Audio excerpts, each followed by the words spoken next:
ইদগামেরটায় কি বলবো?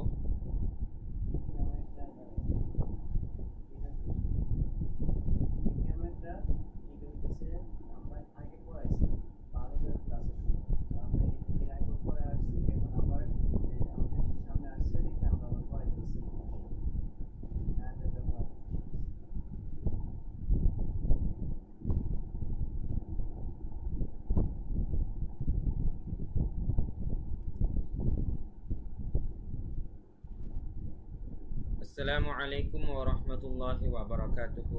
আলহামদুলিল্লাহ ওয়াসসালাতু ওয়াসসালামু আলা রাসূলিল্লাহ। প্রিয় শিক্ষার্থীবৃন্দ, আজকে আমরা আবারও দেখব ইদগামের নিয়মটা। এর আগেও আমরা এটা পড়িয়েছি, কিন্তু তারপরেও আমাদের সামনের পৃষ্ঠায় কায়দায় এটার প্রয়োগ আবারও এসেছে, তাই আমরা ইদগামের নিয়মটা আবারও একটু স্লাইডের মাধ্যমে রিভাইজ করব। তো নুন সাকিন এবং তানবিন পড়ার 4 নিয়মের মধ্যে ইদগাম একটা। আমরা রিসেন্টলি তো ইজহার এবং ইখফা শিখলাম, এখন আমরা ইদগামটা আবারও একটু দেখি। ইদগাম অর্থ মিলিয়ে পড়া। ইদগামের হরফ টোটাল 6টি। কি কি? ইয়ার মালুন, এক শব্দ মনে রাখলে এর ভেতরে আপনারা সব পাবেন। ইয়ার মালুন, ঠিক আছে। ইয়া র মিমলাম ওয়াউনুন, তার মানে সব একসাথে মিলে কিরকম হয় উচ্চারণটা? ইয়ার মালুন। ইয়া র মিমলাম ওয়াউনুন, আমার সাথে আবারও বলুন, ইয়া র মিমলাম ওয়াউনুন। ইদগামের হরফ হচ্ছে এই 6টি। তো সাউন্ডগুলি দেখো, আবার পরে রিশুট করা না লাগে। ইদগামের হরফ কিন্তু এই 6টির মধ্যে 2টা প্রকার আছে। একটা হচ্ছে ইদগামে বা গুন্না, যেগুলা গুন্না করতে হয় গুন্না সহ।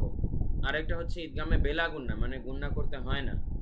তো যেগুলোর মধ্যে গুন্না করতে হয় সেগুলো হচ্ছে 4টা। ইয়ামুনু, মনে রাখবেন, ইয়ামুনু, ইয়ামিম, ওয়াউনুন।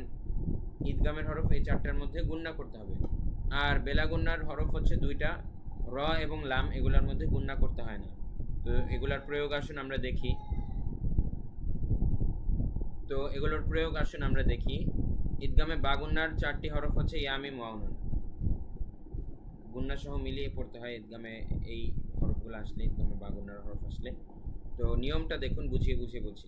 নুন সাকিন বা তানবিনের বামে, এর আগেও আমরা বলেছিলাম, নুন সাকিন বা তানবিনের বাম পাশে ইদগামের বা গুন্নার কোনো হরফ যদি আসে, ওই হরফকে তাজদিদ দিয়ে গুন্না সহ পড়তে হয়। উদাহরণ দেখুন।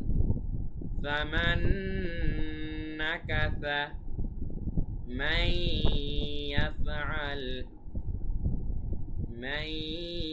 ইয়াফআল। মোট কথা আমাদের গুন্না করতে হবে।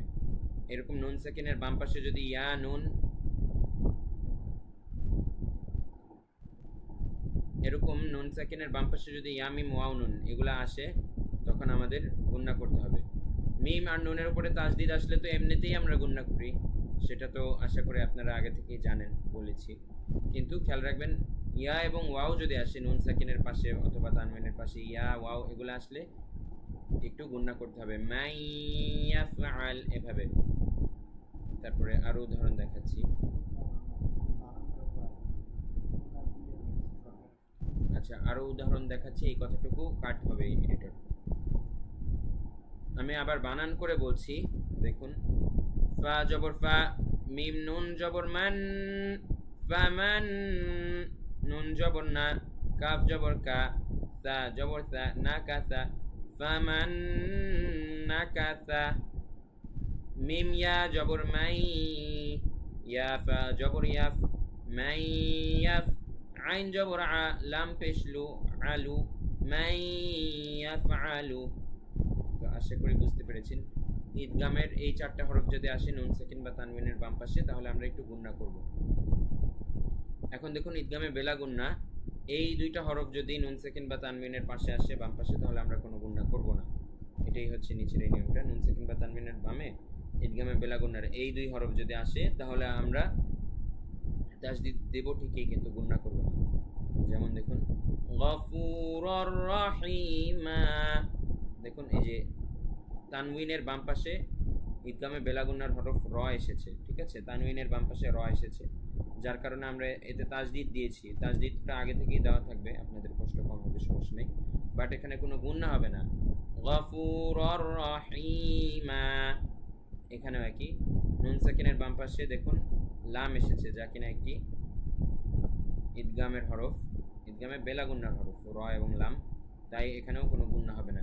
ইয়াকুল্লাহু, ইয়াকুল্লাহু। তো আশা করি ইদগামের নিয়মটা আপনারা বিস্তারিত বুঝতে পেরেছেন। তো আপনাদেরকে আবারও বলছি, মেইন ফোকাস আপনাদের থাকবে ইজহার এবং ইকফার দিকে। ওই দুইটা নিয়ম মনে রাখলে বাকিগুলো আপনাদের এমনিতেই মনে থাকবে, এমনিতেই বুঝতে পারবেন। তবে ইজহার এবং ইকফা আপনারা খুব বেশি গুরুত্ব দিবেন, যেগুলো প্রথম দুইটা শিখিয়েছি।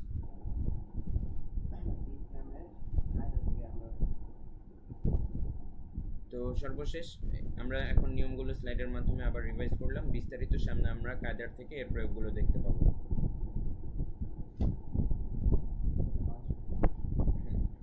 আজকে আর কি কি বাকি এরপর স্লাইড